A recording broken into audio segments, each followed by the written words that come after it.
Hi, everybody. Hope you're doing well. Welcome to Syracuse University at Sundance 2022.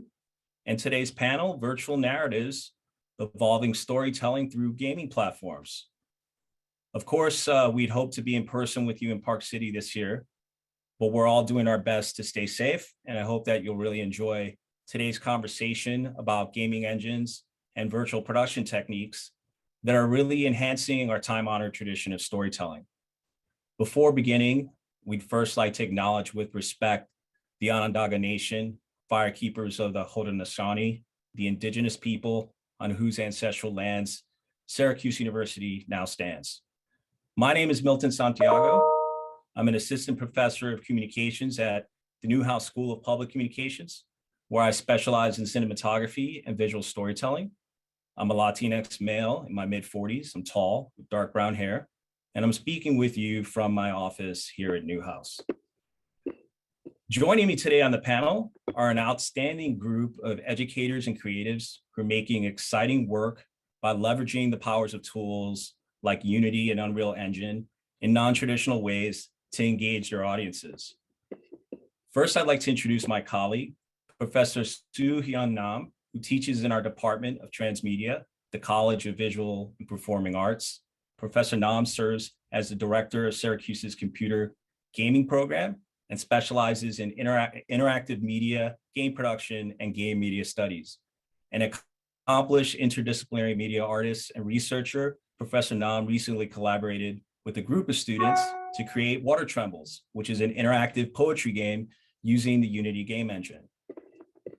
I'd also like to introduce Mike Brett, and I think soon will be joining us Arnold Collinart, two talented storytellers who have had great success creating award-winning VR documentary experiences.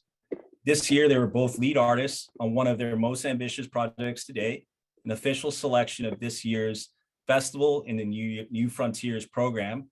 On the morning you wake, use volumetric capture throughout a long-form headset-based documentary VR experience to viscerally recreate the lived experiences of Hawaiians who on January 13th, 2018, received a false nuclear missile alert, and for 38 minutes had to react and make impossible decisions in the face of nuclear violence. Also joining us today are the creators of Child of Empire, Sparsh Ahuja, and I think hopefully joining us soon, Irfan Sadati. Child of Empire, also included in this year's New Frontiers program, is an animated virtual reality docudrama experience, which immerses viewers in one of the largest forced migrations in human history, the 1947 partition of India and Pakistan. The film was built with Oculus Quest in mind, in Unity, and includes two interactive moments that embody the viewer inside the world of the partition. Lastly, I'd like to welcome Lillian Diaz-Prisbal, an innovative producer, director, and a member of Butcherbird Studios out of Los Angeles. Butcherbird is a forward-thinking, innovative production house that helps their clients leverage everything from live streaming to AR, VR, to the latest virtual production strategies to reach their audiences. Among her many projects is Orbital Redux, an 8-episode live performed and live stream interactive science fiction adventure that use tools like Unreal Engines in really crafty ways to extend sets in real time. Thank you all for being here today. I'm so excited to engage you all in this conversation and honestly to learn a little bit from you all about your experiences using this technology to mold your stories. Before I ask my first question, what I'd like to do is play a quick video, which I think will help our audience visualize all of your work and all the different ways that, that this tech can be used. So with that, hopefully we can have that video played.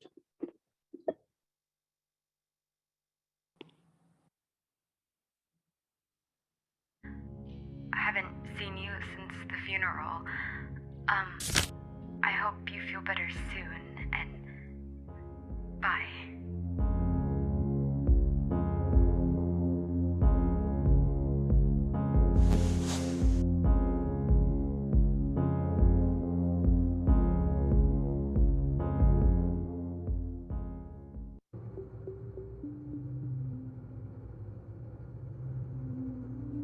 On the morning you wake to the end of the world, Take your body back to the kai, to the place our kupuna taught us life began. First pole, then coral, then slime, then a whole universe fitting into a space smaller than a grain of sand.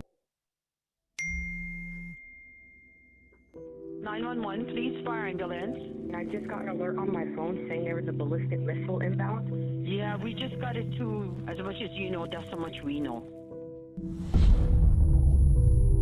Pacific Command has detected a missile threat to Hawaii. A missile may impact on land or sea within minutes. This is not a drill. If you are indoors, stay indoors. If you are outdoors, seek immediate shelter in a building. Remain indoors well away from windows. On the morning we wake to the end of the world, your vision will be 2020. So use it. And maybe, just maybe, the world may not have to end again tomorrow.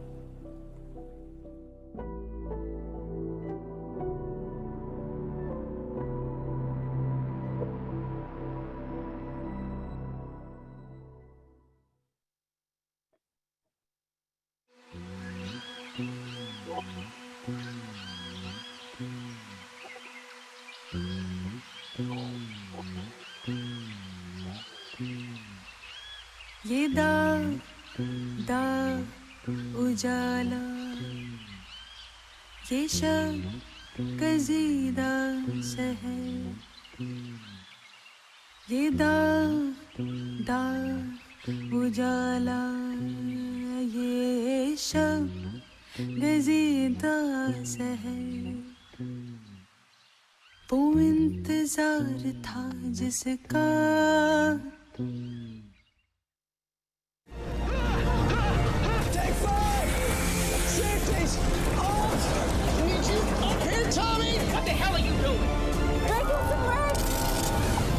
Stand by for heartburn. Warning, fire. Warning, fire. Do it now, Tommy!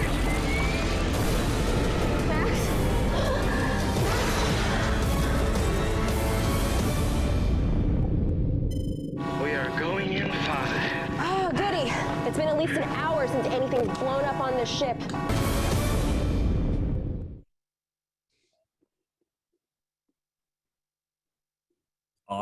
Awesome stuff. I can't wait to take a dive now into all this. In each of your projects, in some way or fashion, the use of a gaming engine and or some form of a virtual production technique was used to enhance the storytelling experience for your audience. And I think what impresses me most about this diverse collection of work is how these new platforms are allowing for a convergence and a cross-pollination of all different kinds of visual grammar and genre approaches. Filmmaking, right, both fiction and nonfiction and gaming sort of historically been in separate lanes, but it's clear that those lines are quickly blurring and that new modes of storytelling are starting to emerge, new hybrids of those traditional forms of storytelling. So my first question goes to Mike and Arnold. Could you tell us a little bit about how you arrived at the creative decision to approach your material with this tool set, and what aspects of it made you feel that it would be the right approach for the story? Thanks very much, Milton, and thanks for the intro. Yeah, look, I think there are lots of different competing aspects to why we chose the sort of the production pipeline that we did, and I think the sort of the two core components were the point cloud based environments that we built, which you kind of saw in that trailer there, and also I think, I mean, I wouldn't give them say even more importantly, but just as importantly, the volumetric capture techniques that we used to capture the performances, the human performances at the heart of it. And I think there are two reasons I think that was incredibly important. The first of all was, I think we're all aware of the sort of the uncanny valley effect, and sometimes that kind of distanciation effect you can get kind of in video games that are kind of trying to work in a narrative space. And I think we felt very, very strongly that with such a human experience, which is so rooted in the documentary audio experience of those who were on the ground in Hawaii in January 13th, 2018, it was incredibly important that there was an emotional connection between them and the humans they were seeing in front of them in the headset. And we felt that volumetric capture was really the only way for us to actually create that. So that was, yeah, that, I think 120 cameras, 140 cameras and 120 infrared sensors were used to capture those performances, which was incredibly important to the sort of the emotive impact of the project, but obviously created all sorts of pipeline projects when you're so data heavy in the assets that you're trying to handle. But in contrast, we felt very, very strongly that we wanted to create the environments out of this kind of point cloud texture. Because, and there's a moment at the start, which you see in that trailer there, where everybody, all the users will receive the same text message that those in Hawaii did at that moment, where they feel that they are themselves about to receive, that a ballistic missile is incoming to them. And we felt we kind of wanted to create this kind of almost pressure drop moment where our photorealistic environments dissolved, kind of fell away beneath our feet, and we were suddenly entering into this world, this kind of parallel universe of point clouds and subatomic particles, where the sort of the nuclear threat, the nuclear shadow became real for us. So we kind of wanted to combine the reality of those human captures with this sort of abstract world of sort of nuclear particles and point clouds. Understood. Arnold, you and Mike, you've used the similar techniques in other projects, right? Nonfiction projects that are going to have these extended reality, virtual reality experiences. What have you learned along the way with the collaboration, and how has the technique developed from your perspective? Yeah, so the first project we produce with Mike and Archer's Mark was Notes on Blindness, which is a VR project that had been released in 2016 on Samsung Gear. And I think both of the projects have a strong storytelling, because they are based on real testimony and based on audio. And when we did Notes on Blindness, it was our first VR experience, and it was really the beginning of VR. In fact, the voice and the testimony lead us in the dramatization, and we dig into theory and documents around how to create immersive storytelling. And in fact, the most relevant things I found was an interview of Orson Welles with the French press in the 70s. So of course it's in a restaurant, and he said that he's directing actors by just listening to them and without looking at the scene, because for him, if the position of the voices in the space is right, it means that the scene is right. And in fact, in Notes on Blindness, this is how we worked. And for 38 minutes, we had the same approach with what Mike mentioned, the addition of the volumetric capture that is giving us much more connection with the characters. In Notes on Blindness, it was just an abstract environment with very few characters for technical reason. And here we had the possibility to create this additional connection with the visual and with the emotion, in addition of the voices. So what we learn in the process is like audio storytelling and actors will be always the key of this emotion. And then you have to find the right art direction to match with your experience. Thank you for that.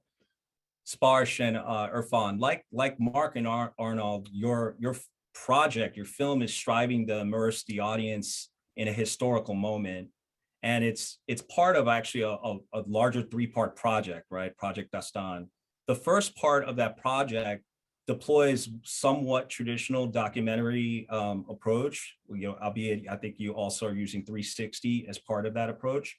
But for this second part, why did you think it was important to include a virtual component to the Partition story? Well, just to start, actually, I'd like to take a moment to appreciate the fact that we're on the panel with these two guys, because I actually premiered the piece at Sheffield 2016, and I've been doing 360 and VR for a while. But Notes on Blindness was the first experience that I saw, and I was like, VR, this whole VR thing is it's actually worthwhile. But yeah, I think for the similar reasons, I think why Notes on Blindness was so great is that I think VR allows you to step in someone else's shoes. It's not necessarily the most artistic medium, some people might not agree, but it's definitely like, you know, like you can get like more artistic and more like, you can have like more symbol, like you know, like what's the word, like symbolization in film or photos or whatever. But with VR, you actually get the experience, like the opportunity to put someone else's shoes. And you know, we wanted people to like live in this story. Yeah, so like I think VR was the perfect medium. And to be completely honest, like this whole piece started with Sparsh's granddad, which I guess he can expand on a little bit more. Yeah, Sparsh, you wanna jump in here? Yeah, I think we started off with a much more traditional approach. I mean, there was a 360 video element. What we would do was interview people who migrated on either sides of the India-Pakistan border. And they hadn't been able to go back to their homes in 73, 75 years. And then put them in a headset, give them a 360 video tour of their villages as they existed today. And the more stories like this and the more people I interviewed throughout that process, I just realized that, like, of course, it was important to show these people their homes. What was more important was for the world to hear their stories.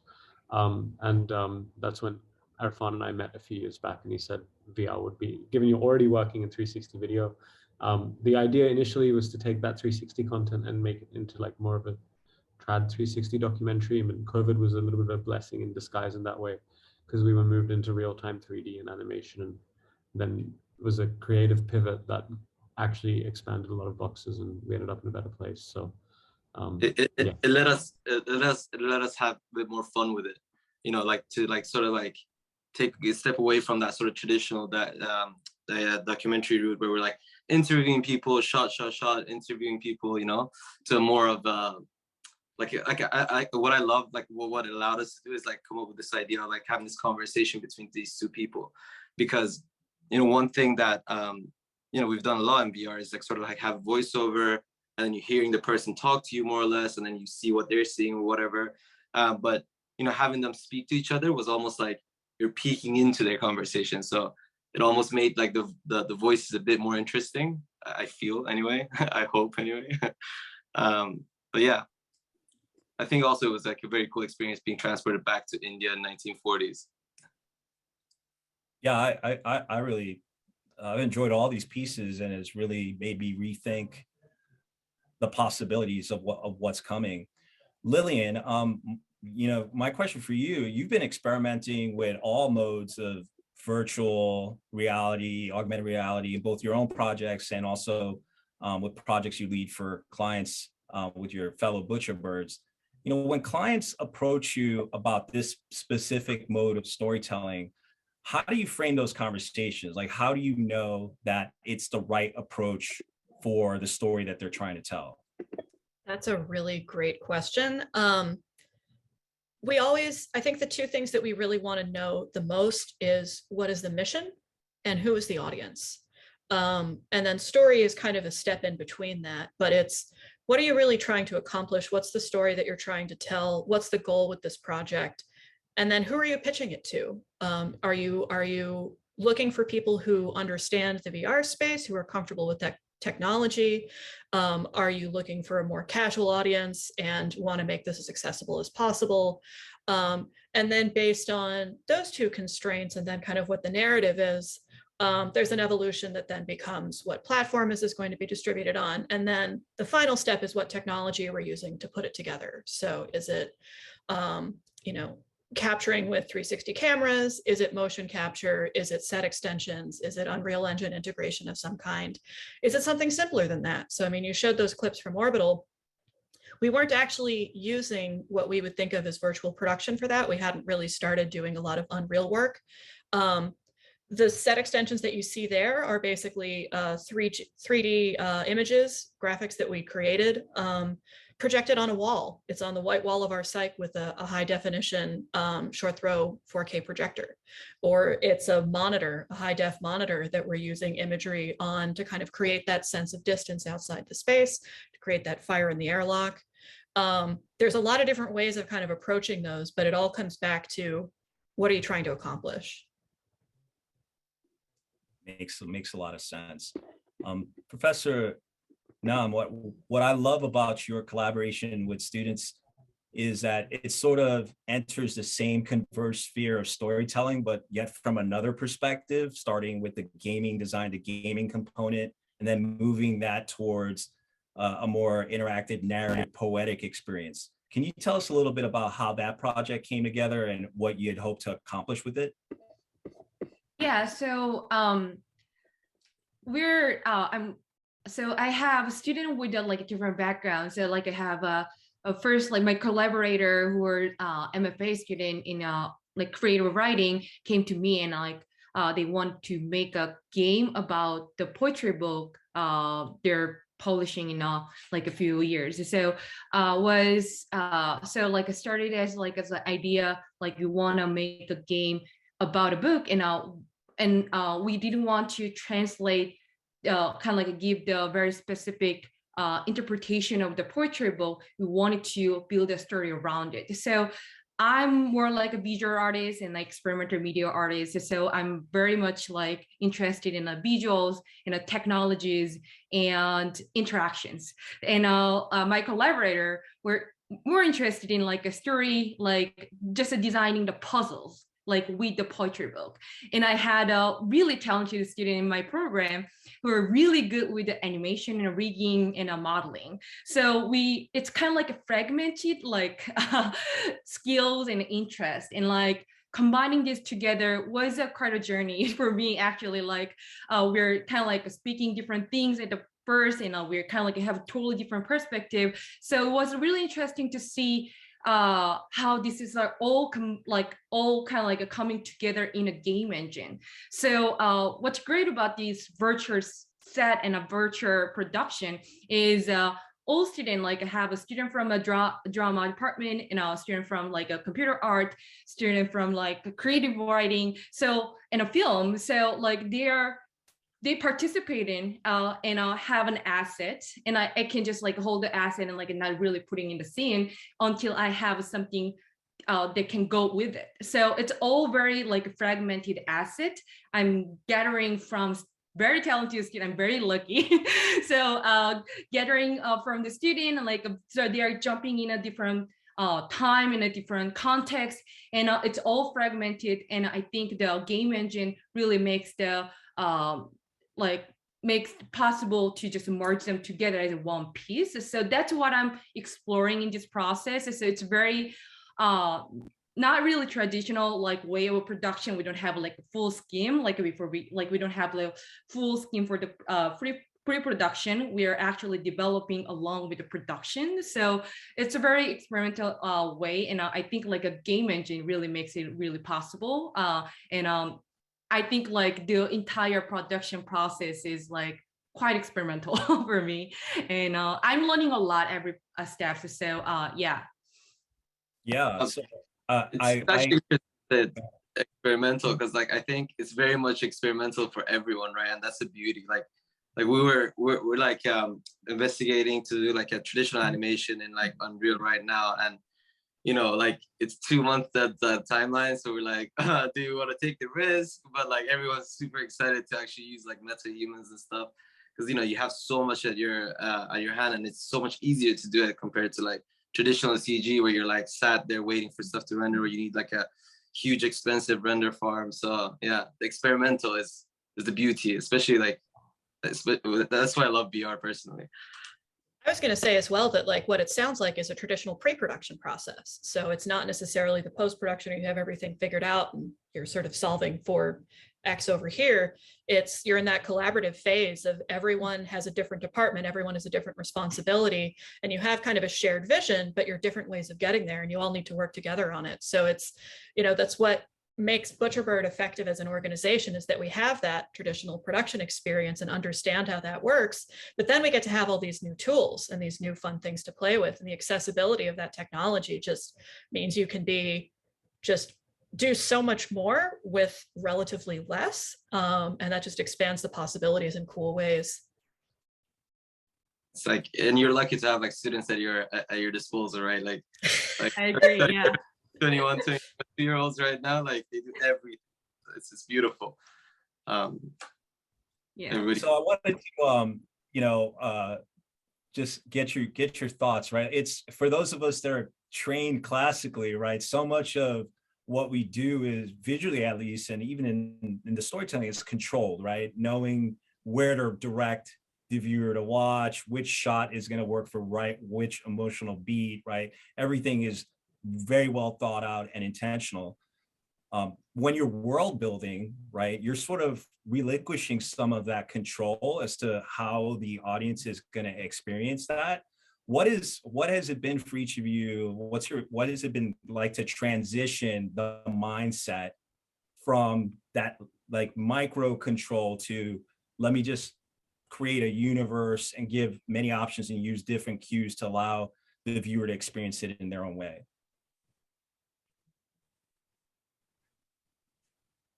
I can kind of jump in on that if you're never fully relinquishing control. You always want to guide people through an experience. If you're just letting them go freeform, that doesn't tend to be very satisfying unless the goal is just to experience a beautiful world.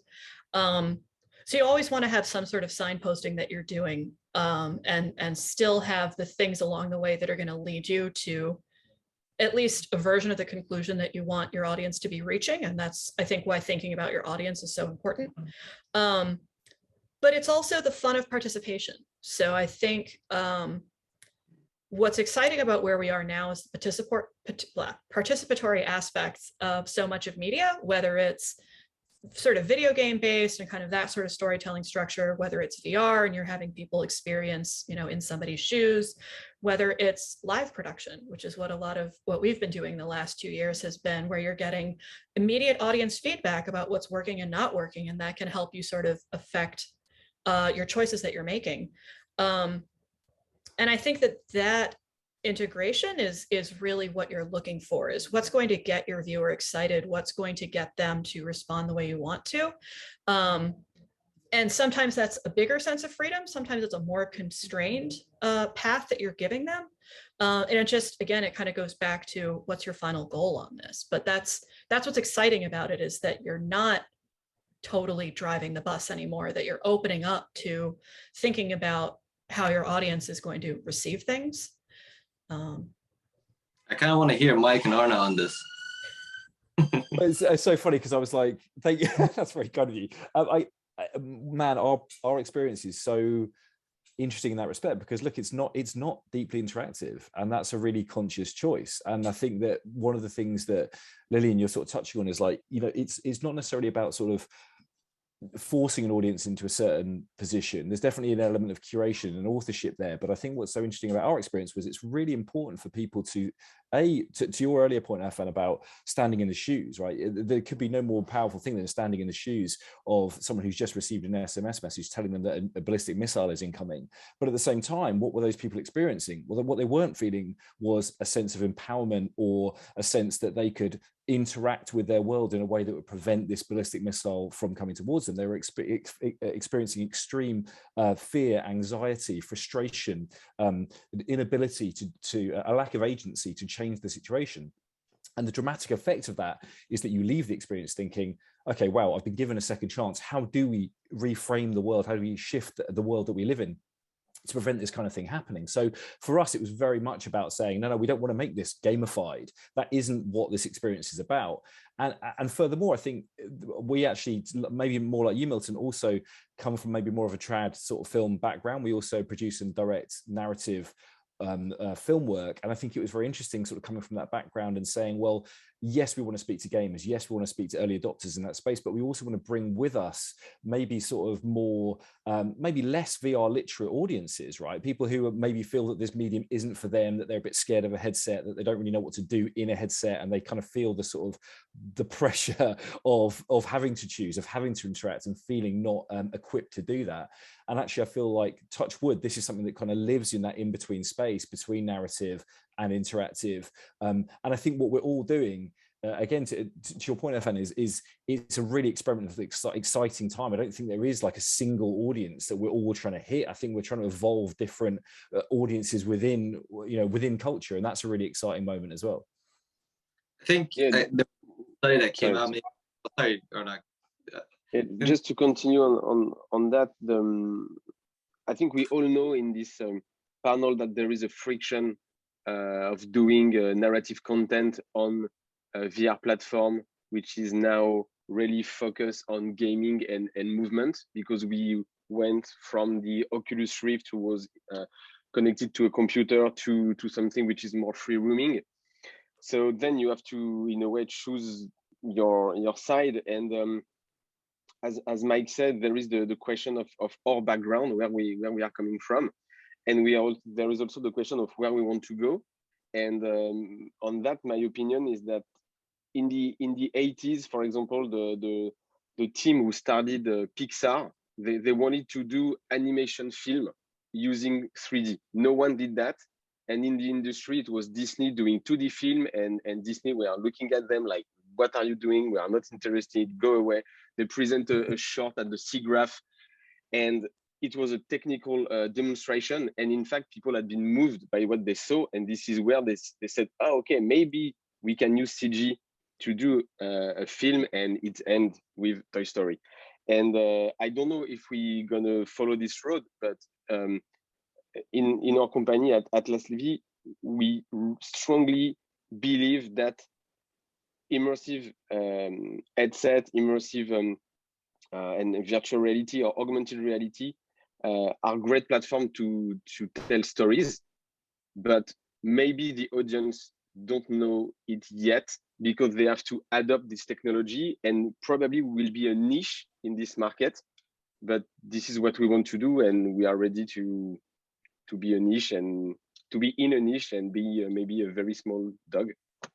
I'm glad you mentioned it, Arnaud, because I was gonna say, man, my heart's still with 360 video. You know, like there's still like so much that is left unexplored, but you know, you gotta make it a little bit interactive to get into Sundance.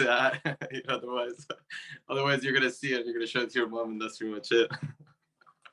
But I think there's something to be said, you know, designing the passivity of the experience too. I mean, the idea of being trapped in the world that's sort of out of your control, it's just understanding what the technology that you have is giving you access to. So, you know, does it move the story forward? Does it add to the effect to have that interactivity? Or are you deliberately trying to frustrate the viewer in some way to kind of further replicate that experience? Like, that's reinforcing the message that you're coming up with, which is why that sort of platform and tech is so important to as a stage in figuring out, you know, what your mission is. So, but it's exciting, and they're all different. So I completely agree that, like, there isn't going to be a market convergence. It's going to be more of a market split into different things and sort of different functions. And that's exciting.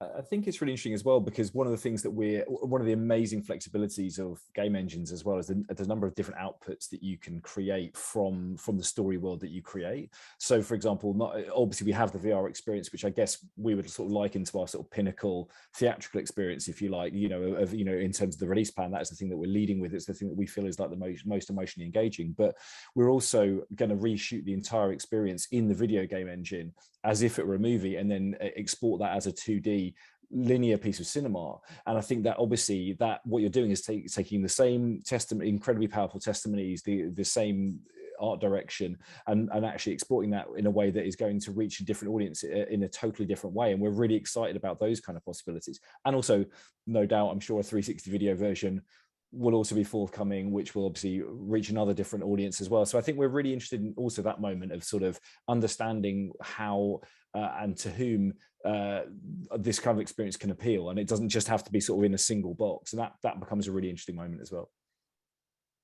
Let me ask you guys this, because I think we've identified some of the trappings of audience expectations and unfamiliarity, and some of the ways that will evolve over time, and people will become more comfortable with these experiences, and it'll become more mainstream, at least we hope.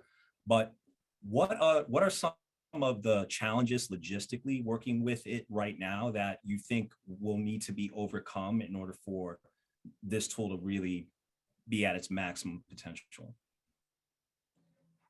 How much time do we have?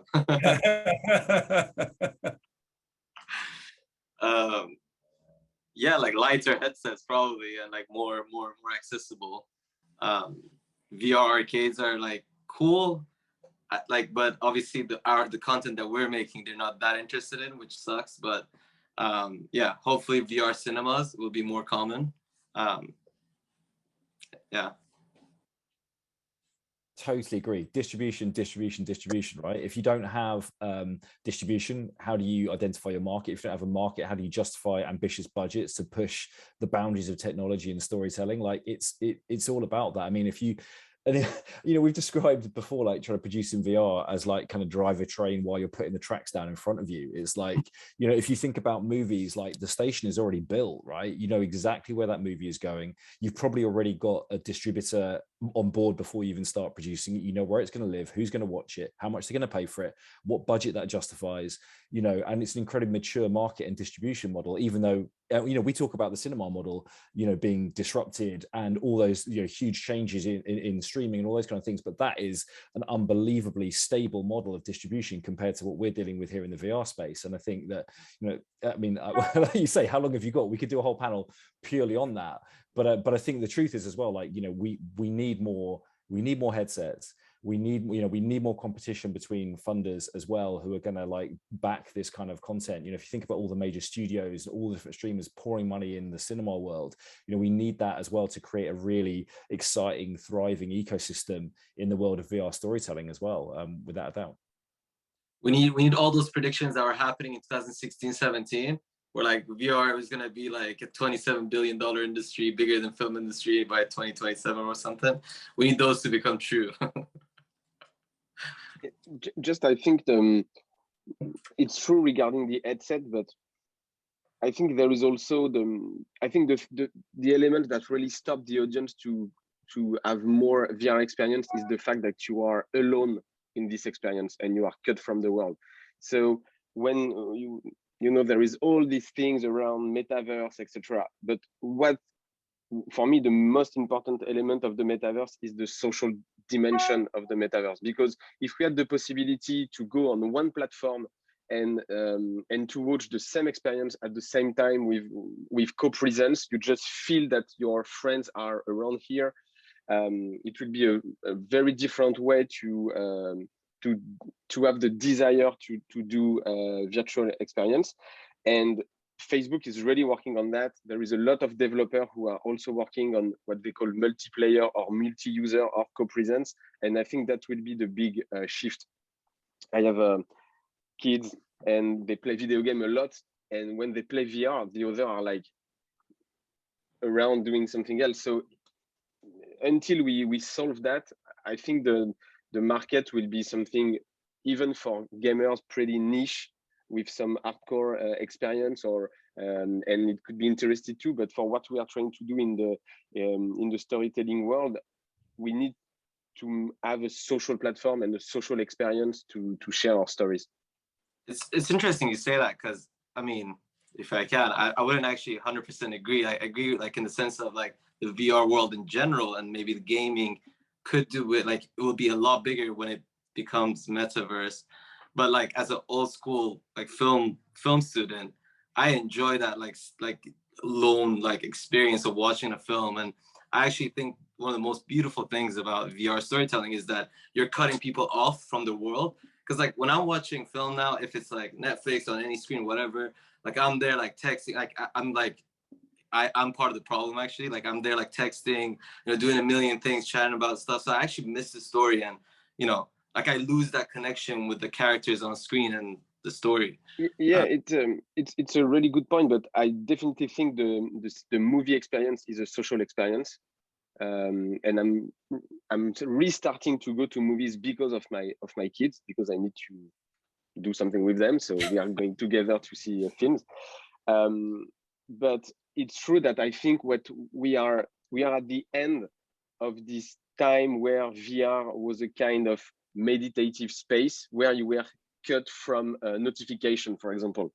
Everything that's Facebook is building right now in terms of business model is based on app and notification. So you will have the same things buzzing around and the same thing messing with your attention in VR in like few months of few years. And it's just the way, in my opinion, it's the way capitalism is finding its way in the creative world. Nowhere to hide. Oh, go ahead. I feel like you're both so right about both of these things. And I think the challenge in getting these technologies to expand and be accepted is that multiplicity of experiences. There's always going to be people who want to experience something on their own and who want to have that deep focus. But I think there's also the people who want it to be communal and want it to be participatory. So it's the difference between going to see a movie in the theater, with 50 other 500 other people, and you see, Captain America pick up Thor's hammer at the end and everybody cheers. Like, that's a great theatrical experience, but it's a really different experience than going to a movie on a Tuesday afternoon where all you want to do is focus on, exactly what that filmmaker is telling you in this more solo experiential state. And up until now, we've kind of had that solo state by default. And I think having the opportunity to expand it beyond that is going to bring more people to the marketplace and then let people curate their own experience more naturalistically. And I think that I'm kind of watching the Q&A feed. We're not directly answering anything that you guys are saying over there, but I think this kind of touches on it, is why remove the idea of the theater, go direct to home? Because some people like a communal experience, even from a gaming perspective.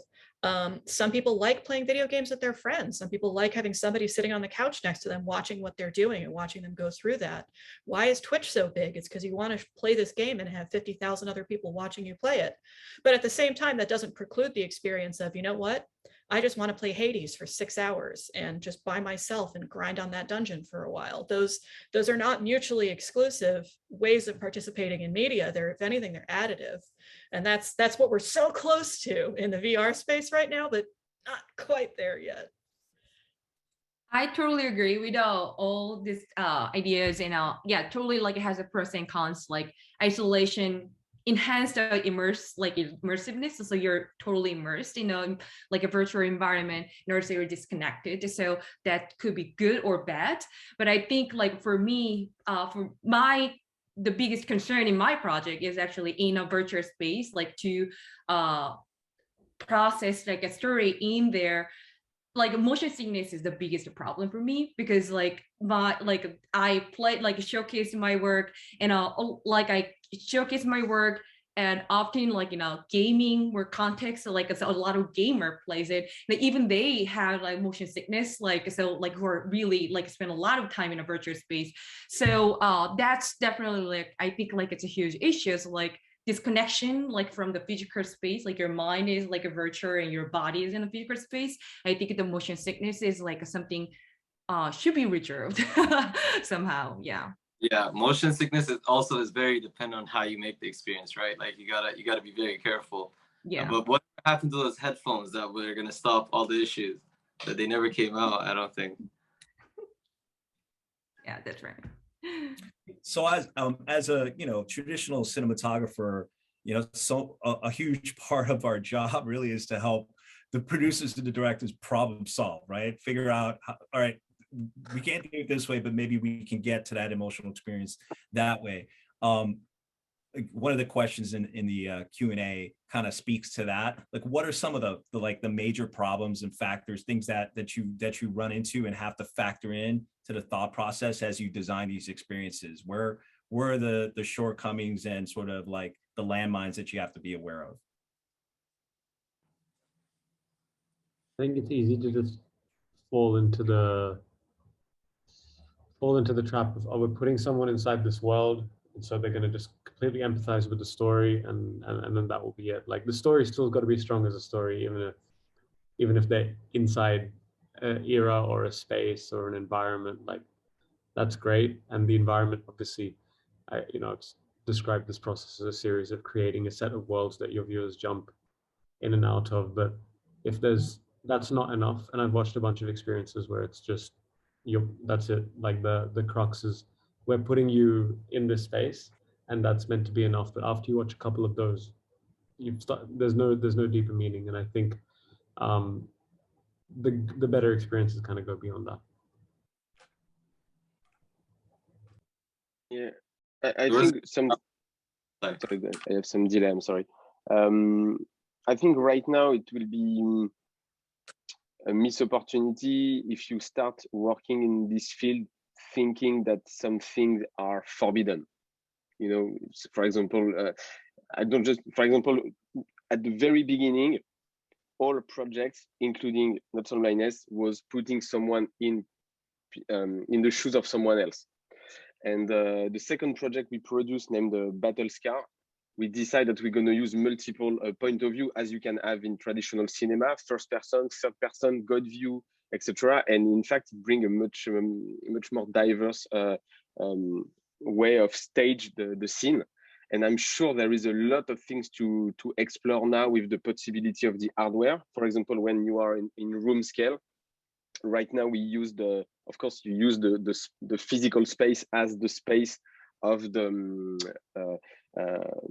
story world you build.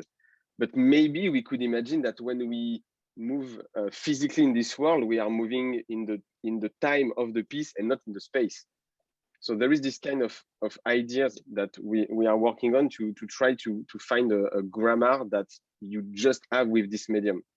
So I think right now, and it's very different for 360 video, but if you are working in this field with game engine, you should just, at least at the beginning, go crazy and try all the things you are in your mind, or do a film.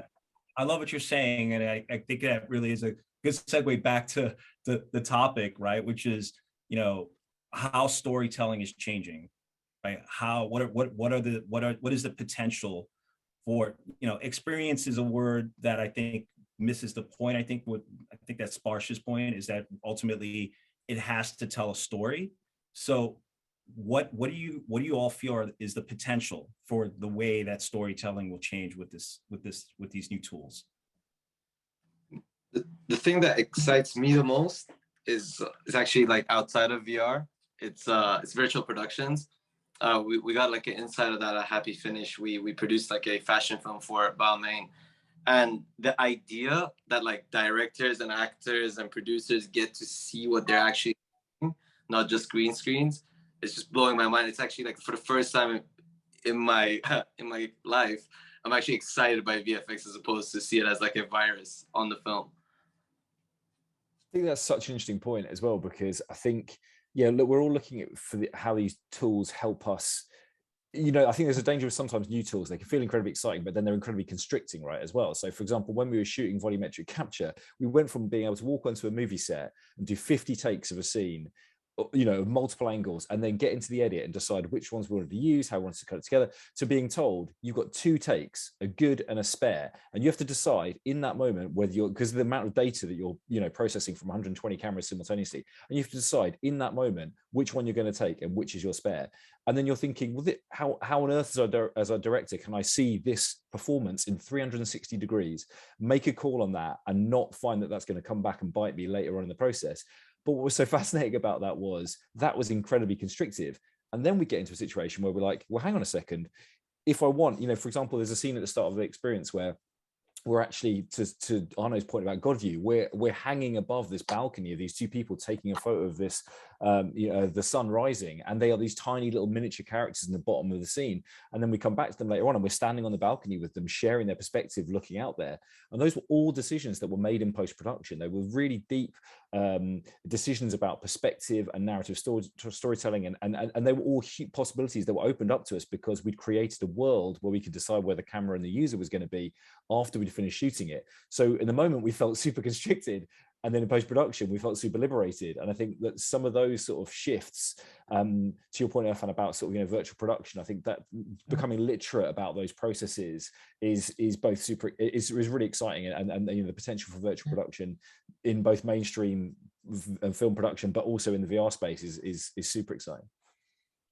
That's so interesting, because like it almost sounds like you're experiencing what like early filmmakers were like feeling with actual film, right? Like cellulite. So very interesting. I always think that having some constraints on you is actually really beneficial for creativity, because it forces you to think outside the box. So whether it's you have this big scene in your head and you don't have the budget for it, well, how can I reframe this so that I can afford it? Does this scene need to be there? Is there a different way to express this idea? And it's interesting how we're at a point where there's a huge new access to tech like Unreal Engine at a, you know, prosumer level, basically. Just a tremendous access is an incredibly powerful tool to help build worlds. you can really get lost in like the opportunity there, but you still need to kind of scale it back to what's going to be interesting about this, what's going to be exciting about this, what is this giving me an opportunity to do that I wouldn't otherwise do, but also is that opportunity something that's necessary? So it's that inflection point of experimentation. Like we're in a place where there's a lot of opportunity to just try stuff and see what works, and the cost and sort of bar of entry is, I think, lower than it's ever really been. And it's just going to keep getting that way.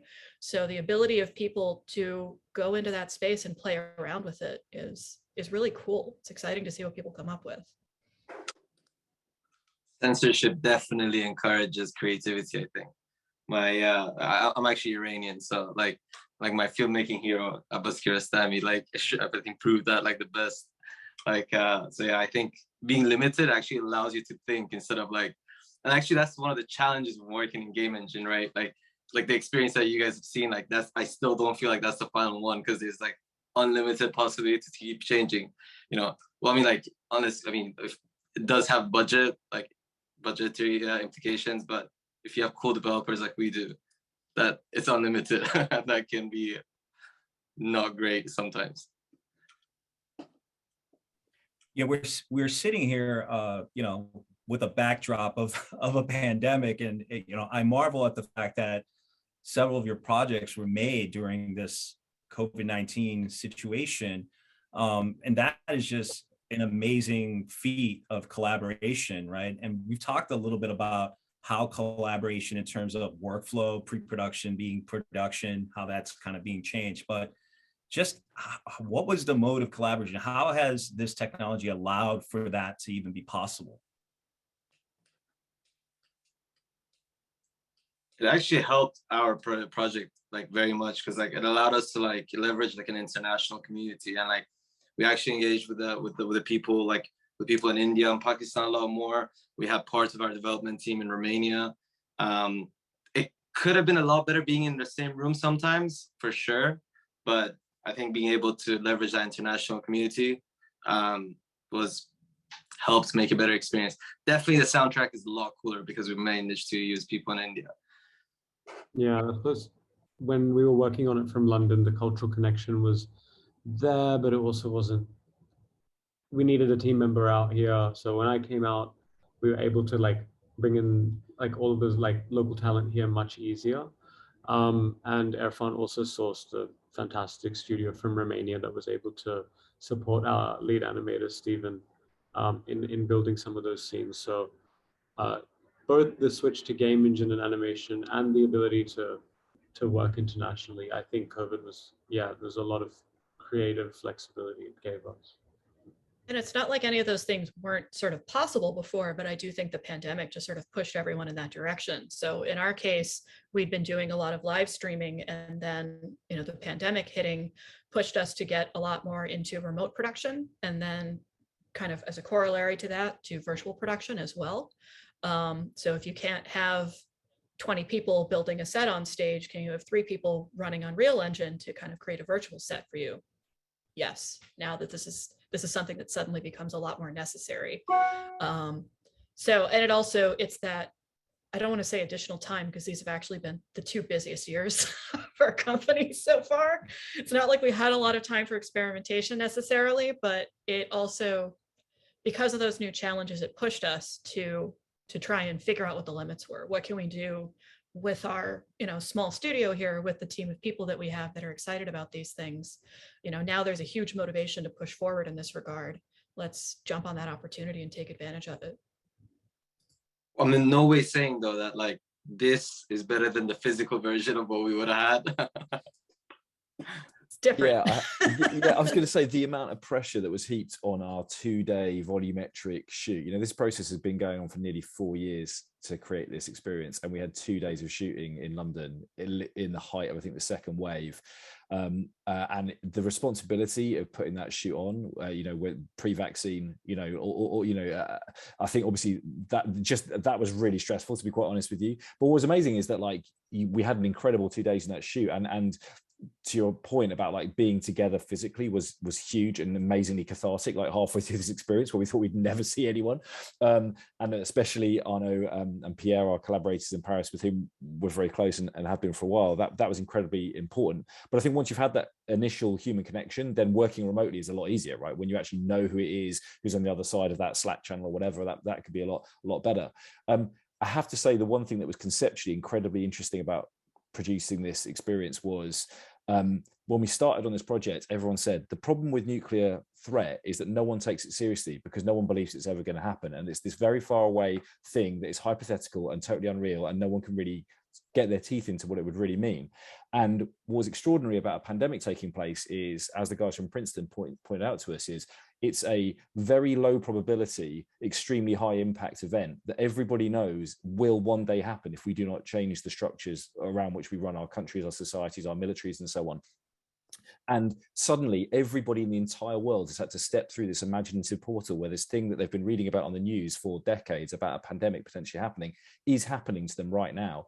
And for us, the weird thing about this pandemic is that it has made people suddenly take this issue much, much more seriously, because they realize that these low probability events with enormous impact can happen. And that the Hawaii experience obviously is just one near miss that exemplified that to us. So although there's one question about sort of workflow, there's another question about the reception of the work that you're making in a new world, a post-pandemic, hopefully post-pandemic world that we're all kind of moving into as well.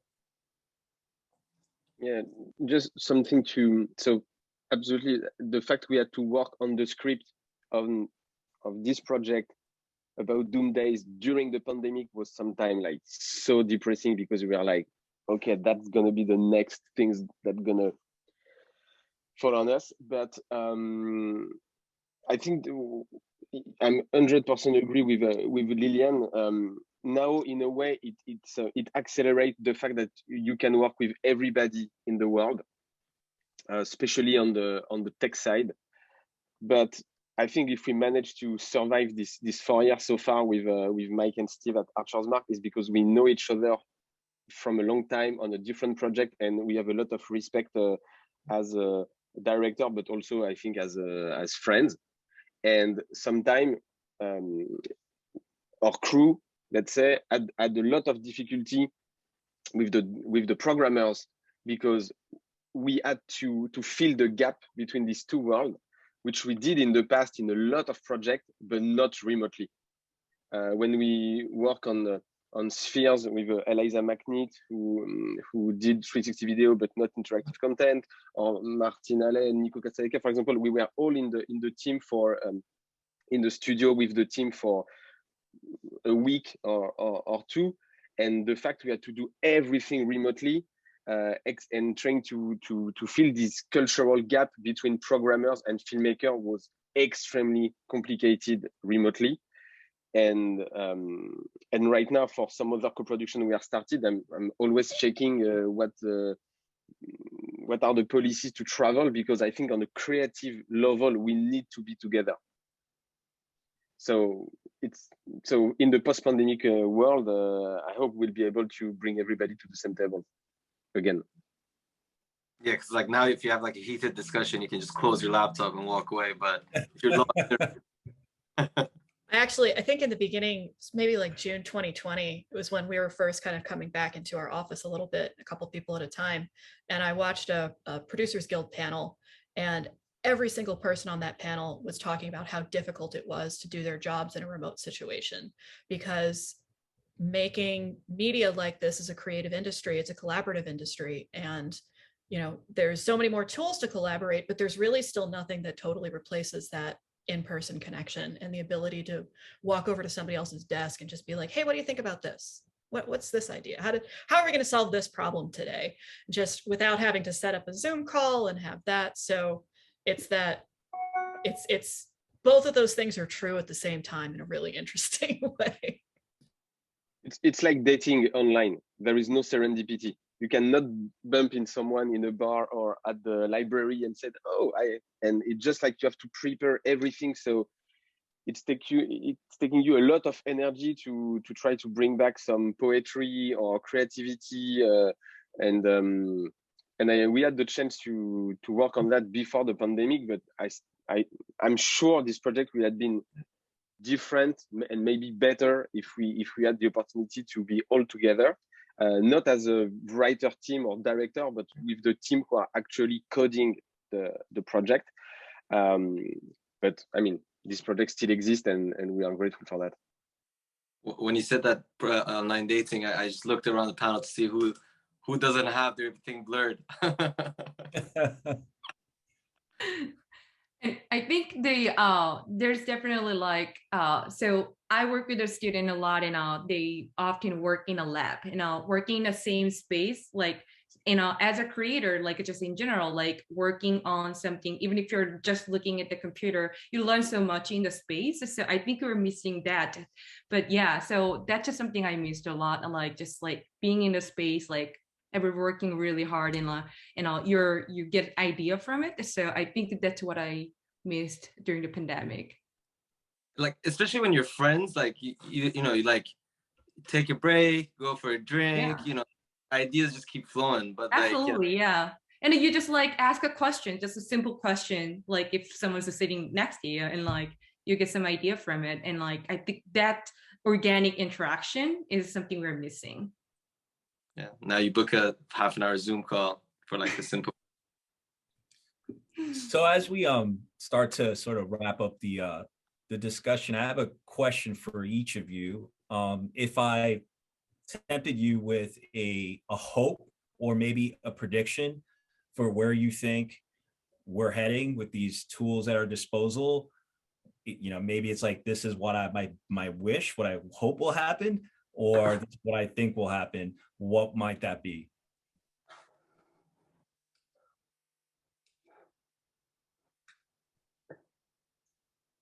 You asked the hard one. Almost. I can jump in again. My hope is audience expansion, and by sort of result of that, more sort of group experiences. And I think that this kind of directly ties into what we're all saying, is that like, this has been an isolating time, and this is a technology that traditionally has also been a little bit isolating. And I think we're all excited to bring people together. I think this technology and these directions have the opportunities to really bring people together, whether it's directly through being in the same experience at the same time, or experiencing something individually and then being able to discuss it and kind of talk about what was different for each person going through that shared sort of viewpoint. I think there's a lot of opportunity there, and I'm excited to see how that goes forward. I think, I mean, just they increase like artists as well, because as Arno was saying, this is like an experimental platform. Like making cool stuff is the fun part of it. And I guess if we're talking about game engines, for more producers to embrace virtual production. So like if there's any producers watching this, get on it. It's the future. I totally agree. I think both Lillian and Irfan are kind of making very similar points to what I would like to say, which is I think that what these tools at the moment, right, it feels that sometimes that we have these kind of two siloed sort of creative communities, and we have video game creators over here, and we have cinema creatives over here. And actually I would love to see so much more creative pollination between those worlds. I'd love to see so much more blurring of the boundaries between different forms of storytelling. And I just think there are such riches in both of those worlds. And what's really cool about this VR space in its nascent moment is it's so experimental. The rules are there to be made and broken, ripped up, and all the rest of it, but it kind of needs both of those sort of creative, very established creative industries to cross-pollinate with one another to really create that mass audience that we need to keep pushing the boundaries of ambition that we've all been talking about today. So I guess that's what I'd love to see, is a little bit more of the crossover in that Venn diagram between different parts of the entertainment industries. And on my side, I think, I don't know if it's a hope or a wish, but the people who enter the VR scene when it started, there is a lot of this company who stopped, or creator who stopped to go something else, and that's fine. But I think the risk right now is and it's the same for all the cultural industry, is that to lose the creativity of indies. Because if you look at who is pushing forward creativity, especially in VR field, it's not studio and it's not video game industry, because there is so much money in the video game industry that if you are a big studio, there is no reason you are interested in VR. I'm just receiving text from my business partner Pierre, who is also a co-creator of On the Morning You Wake. He's on a panel about distribution with Neon and A24 and Hulu. And he had just one question for them, which is, what do you think about VR? Where do you want to come? And basically, A24 didn't answer. Hulu said in 10 years, and no, A24 said not interested at all. Hulu in 10 years, and Neon didn't answer. So this is independent distributors, but they are still, they have a lot of weight in this industry. So basically, it means that this cross-pollination or this mix of culture, it's on us. So if someone give up in this group, it's maybe 5% of the entire industry and creativity that goes away. I'm sorry. Sometimes I'm like, when I see a bus during a VR conference, I'm like, okay, if this bus has an accident, this industry is ended. And that's in a way the beauty of it, because we are like the Goonies. I don't know if you remember this film where everybody is a kind of misfit and we're all together and we're going to change the world. And this is what I hope. And I hope we're going to continue to have all these people going from different backgrounds going together, and we'll have the possibility to do our work and not just have to work with Google or Facebook or Apple to finance our project. So thank you for public services who are still financing creativity. I love that you say that, because it links so nicely to Sundance, right? And that's what makes Sundance the most, for me anyway, the most special film festival. Absolutely, yeah. Because it's all independent films and it's just pure creativity. And yeah, that's why it's such an honor to be here, at least. Sparsh, how about you? Yeah, I think on my side, having really, for a lot of the people I show this project to in India and Pakistan, it's their first time using the technology at all, and cost is such a huge barrier to making that. So for me, I would say like my biggest wish is that there was a way of distributing this cheaper. And I know a lot of the investment is coming into like experimental work, which is pushing the boundaries of technology, but I've shown people just very simple 360 video, and sometimes that even too on a Google Cardboard, and they just go, wow, this is incredible, because they haven't encountered anything like that before. And sometimes when we're in these spaces and things are accelerating so quickly, we lose track of the fact that a lot of people haven't even tried that. So I think more democratic access to the technology in places where it hasn't proliferated yet is what I'd like to see, because that could probably, that creates a distribution avenue, and it creates more viewers, which creates a market, and we kind of have that kind of virtuous cycle coming back. So yeah. The festival programmers bring 360 videos back. Professor?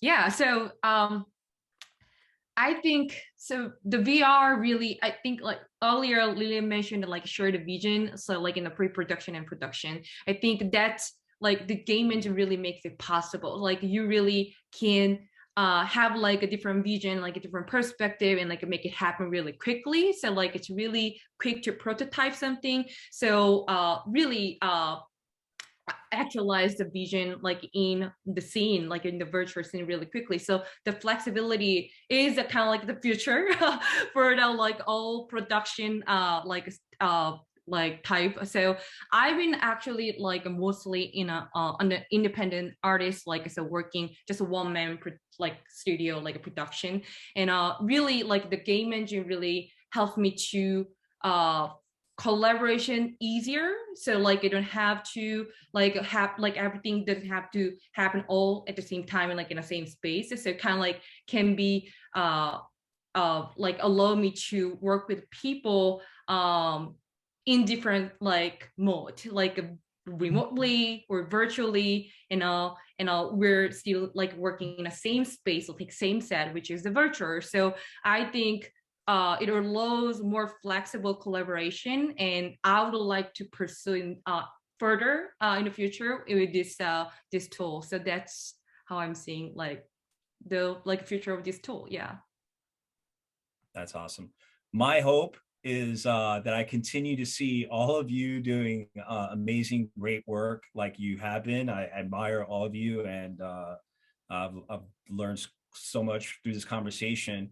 But also, I think that, you know, as storytellers, we want to entertain, but ultimately we want to change the world. And so I hope that the social change component of what we do and how this tool will allow us to shift opinions and help change the human condition in a positive way continues to be at the heart of what we do. I want to thank all of you for being here today. I really, really appreciate it, each of you and your contribution. I'd like to thank our alumni and our students who are listening, the faculty and staff and festival staff that helped put this together. Thank you all for joining us. We hope that you'll continue to connect with us in future virtual events. And we hope to see you all in person at next year's Sundance Film Festival. Thank you so much for your time. Have a great day, and we'll see you the next time.